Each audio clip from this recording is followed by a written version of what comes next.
Habis ambil nafas baik-baik. Nah, sekarang coba direnungkan. Apakah aku tahu persis bahwa Tuhan itu tidak bersamaku meskipun hari-hari hidupku rasanya gelap, rasanya tidak tahu apa yang harus kukerjakan, rasanya tidak tahu apa yang baik yang bisa kulakukan, rasanya tidak ada lagi kemungkinan-kemungkinan baik yang bisa membuat hidupku lebih ringan. Hai umat milik Tuhan, wartakanlah kebijaksanaan Allah yang telah memanggil kalian dari kegelapan masuk ke dalam cahayanya yang menakjubkan. Haleluya. Dalam nama Bapa dan Putra dan Roh Kudus. Amin. Rahmat Tuhan kita Yesus Kristus, cinta kasih Allah dan persekutuan Roh Kudus besertamu dan sertamu juga. Para saudara terkasih, kerahiman Tuhan yang kita rayakan minggu lalu sungguh-sungguh bisa dirasakan sebagai pintu rahmat kita atau pengalaman kita akan kebangkitan jika kita memperjuangkan mengenal Tuhan setiap hari. Dengan cara apa? Berinteraksi dengan setiap peristiwa yang kita alami juga setiap hari. Nah, itu mari di awal Ekaristi ini coba kita merenung kembali. Punya waktu sejenak untuk mengambil jarak dari setiap kekhawatiran, kegelisahan, ketakutan kita dan membiarkan Tuhan saat ini untuk masuk dalam hidup kita. Lalu berbicara apa yang salah dalam hidup kita, apa yang baik dalam hidup kita, dan apa yang kurang dalam hidup kita. Marilah kita berdoa. Allah Bapa pengasih, bila Engkau menyertai kami, tak usahlah kami takut dan cemas. Kami mohon, semoga Roh Kudus-Mu Kau jadikan jaminan kasih setiamu kepada kami.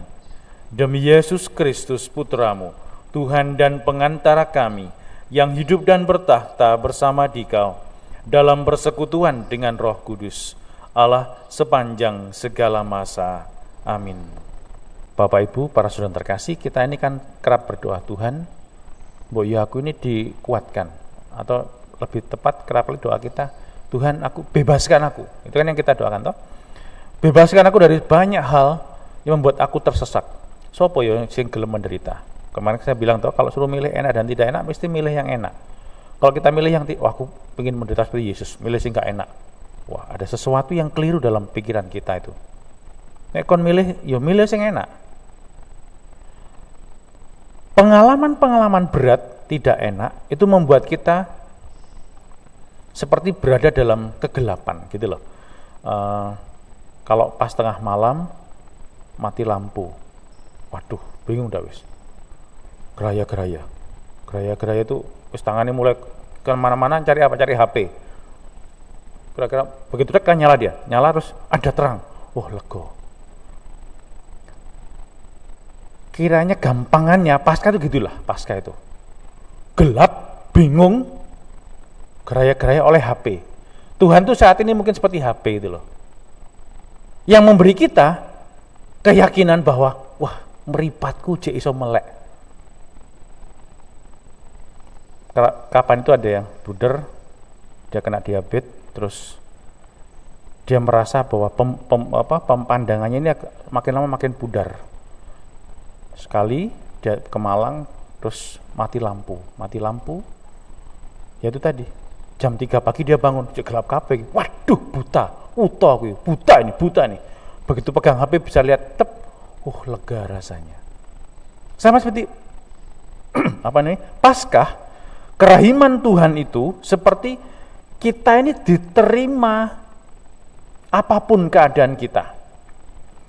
Dalam pelukan Tuhan, mau nangis, mau salah, mau melakukan kesalahan besar, mau kesalahan kecil, gak bisa apa-apa, pokoknya datang diterima sama Tuhan. Dan itulah keadaan para murid ini. Kita gambarkan kan, begitu mereka mengalami mujizat Yesus, kan kemarin kita dengar 5.000 orang laki-laki diberi makan semua, terus sisa 12 bakul, 7 bakul kemarin itu ya. 12 ya. Oh ya, ini kan Yohanes ya. 12 bakul. Waduh. Terkagum-kagum para murid ini. Akhirnya mereka terus meninggalkan Yesus, nyebrang. Tapi Yesus belum juga bergabung dengan mereka. Dalam perjalanan hidup kita kerap merasa bahwa Tuhan tidak bersama dengan kita. Bahkan, ini kan dikatakan hari mulai malam. Terus ditegaskan oleh Yohanes, ketika hari sudah gelap.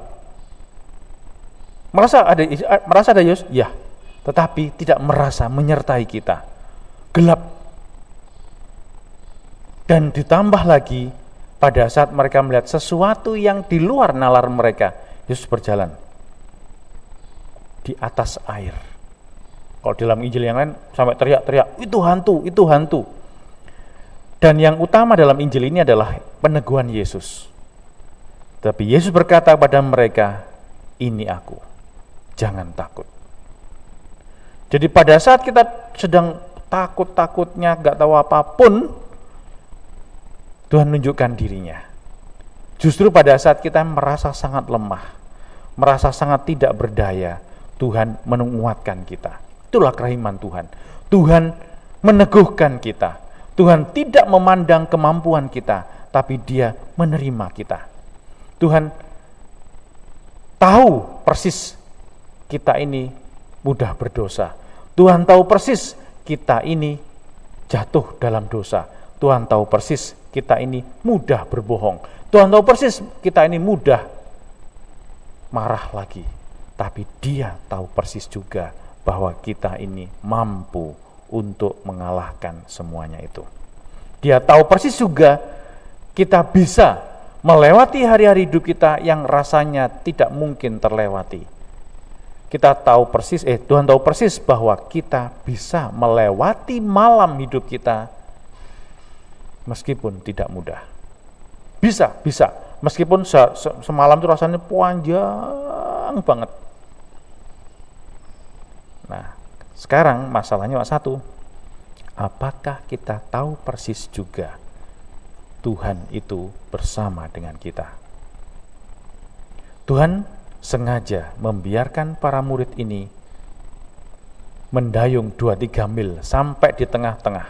Jadi kan kalau pernah ke lautan gitu ya, danau Galilea ini katanya seperti lautan yang besar, danau yang besar gitu, nggak ada ujungnya. Kalau udah di tengah-tengah, sing ketok mung air. Kalau ini gelap, nggak ada lampu, dia lampu templek gitu tok, kena angin mati, yang ada hanya gelap, ombak terus ini kan gitu tok. Ini ombak ini. Rasanya semeh mati ngono iki. Yang ada cuma satu, ketakutan, kekhawatiran, kecemasan. Keyakinan itu ya ada, cuma ya piye ya Tuhan kok enggak terkabul ya doaku ini.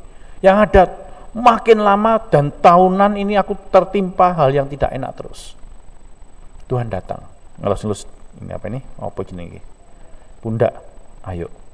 Kamu iso, ku iso. Ini aku. Jangan takut.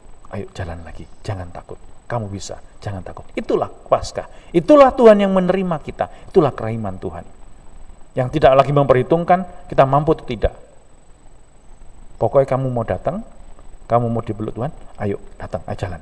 Ini aku.